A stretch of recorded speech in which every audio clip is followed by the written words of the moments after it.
Hello everyone, this is Jill from Paper Daisy Crafting. Thank you for joining me today. Welcome to my channel, and welcome if you're new to my channel. I hope you'll enjoy my little video today. Today this is our project. You might recognise the actual pouch itself because it's very similar to the one I posted about the other day, which was my snowman one, which took 2 after 8 mints. So you can fit 2 after 8 mints in there. If you're in the UK, you'll know what I mean. If you're further afield, they're like little thin chocolate mints that we get in boxes for after dinner to have with your coffee. And I made snowman ones the other day, which have gone down a storm on social media. Loads of people liking them and commenting, so thank you for that.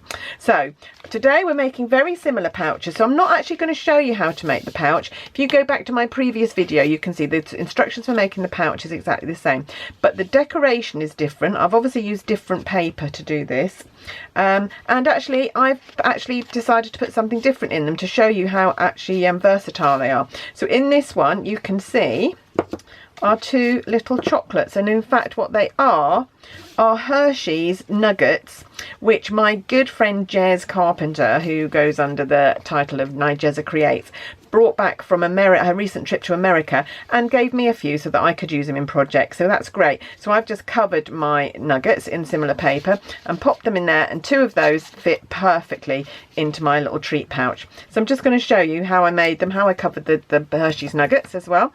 So what we're going to do is, now like I said, I'm not going to show you how to make the pouch. I've already made a pouch with a different sheet of paper. This one's got some Night of Navy in it, and I think it's something spruce, shaded spruce and cherry cobbler, and a little bit of gold. So I've made my pouch with that paper. So what we're going to do today is we're going to decorate it, and I'm going to show you how to cover the Hershey's nuggets. So first of all, you need 2 punches to punch out the background here. Just realised I haven't got them out, so luckily I film in my craft room, so everything is near to hand if I forget something. So what I'm going to do is I'm going to take a piece of shaded spruce card, and I'm going to punch out the starburst punch. This is one of our circle punches with a jaggedy edge, a zigzag edge, really useful to do for layering, so that's really helpful. And then as well as that, I'm going to take my 2-inch circle punch, and I'm going to punch out a circle which will layer perfectly onto the starburst circle. So there we are, and that will layer perfectly onto there. So I'm just going to take a little bit of Tombow and layer that on like so. Oh, can't get hold of it.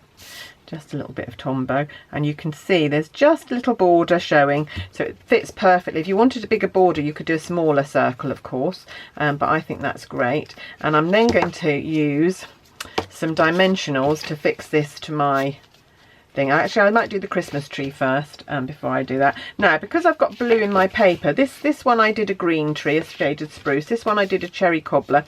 This one, because it's navy, I'm going to do a Night of Navy tree.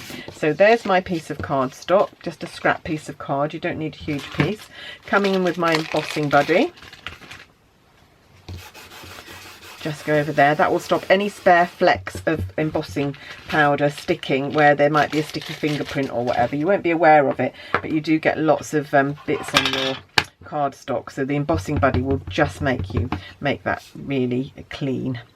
And then I'm taking sorry, I'm not telling you here, I'm taking this stamp from Perfectly Plaid, which is this one here with the leaves, and I'm just going to use my Versamark pad and stamp my tree, and that's all the stamping I need to do. So I can pop that away, pop my stamp away, and come in with my gold embossing powder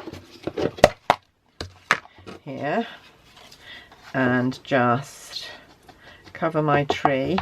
And oh, so you can actually see that some of the embossing powder has actually stuck to a little bit. Obviously didn't use my buddy enough, and that looks pretty dull and horrible at the moment. That doesn't look anything very exciting at all, but the wonders of a heat tool.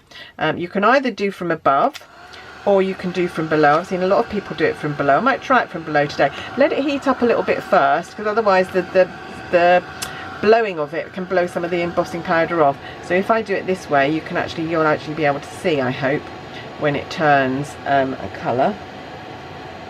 There we go, can you see it? So the heat gun is actually melting that powder and turning it shiny gold. It's still, in my eyes, it's still a bit of a miracle. I love doing that.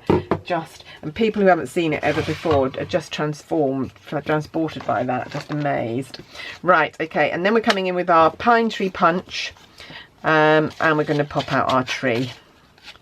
Oh, I'm quite liking this golden navy look. This looks very, very sophisticated.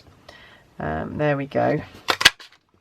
And then, so I'm going to take some dimensionals. I'm going to put dimensionals on the back of my tree. Don't need a huge number because it's not going to get any pressure, or it's not going to be subjected to any forces that are going to take it off. So you can just use 4 is plenty, I think, of our little ones, our mini dimensionals.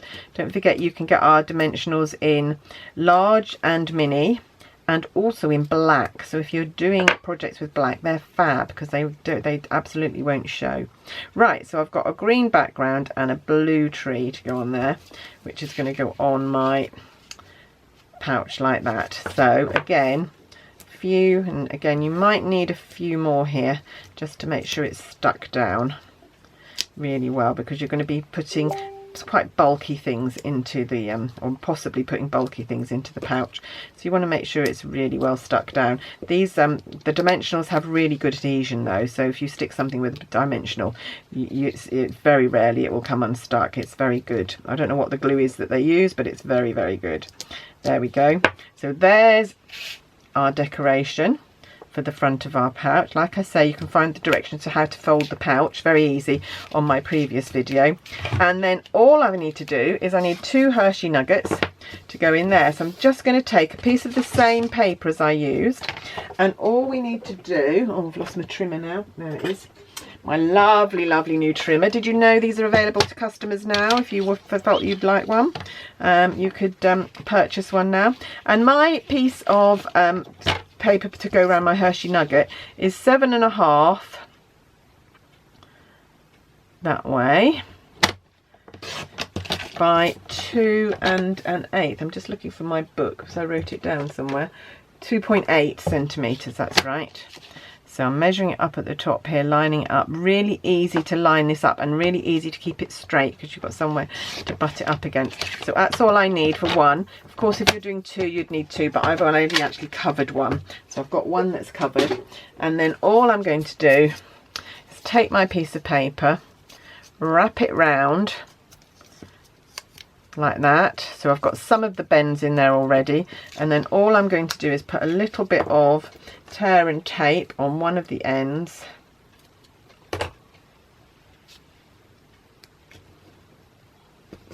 take that off, take the cover off there, and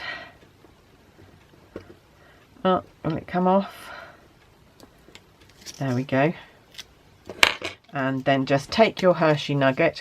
I have to say, Jez, who gave me the nuggets, has got some lovely projects using hers, so do pop over to Nigeza Creates to have a look at what else you could do with these nuggets. So there's my 2 nuggets, there's my pouch, pop them in there, and again a lovely Christmas favour, little Christmas gift, maybe a teacher thank you. Like I said, I've done 1, haven't put any nuggets in this one yet, but a whole set of those. Really lovely, really easy, really effective. I hope you'll have a go. Hope you've enjoyed the project. Thank you for watching me. If you'd like to see more of my tutorials, please make sure that you subscribe. You can press the subscribe button, and then if you press the bell, you'll get a notification every time I post. And if you don't want to miss any of my projects, make sure you go to my blog and subscribe by email to my blog, because everything goes on my blog. So all my videos, all my projects, news and promotions, offers from Stampin' Up, everything you need will be on my blog. But if you'd rather, you can just sign up for my newsletter, and then all of that is, you just get once a month, you get hit with that, so you don't have a post every day to read. Anyway, hope that's all helpful. Hope you've enjoyed the project. Have a lovely day, and I'll be with you again soon. Thanks very much. Bye.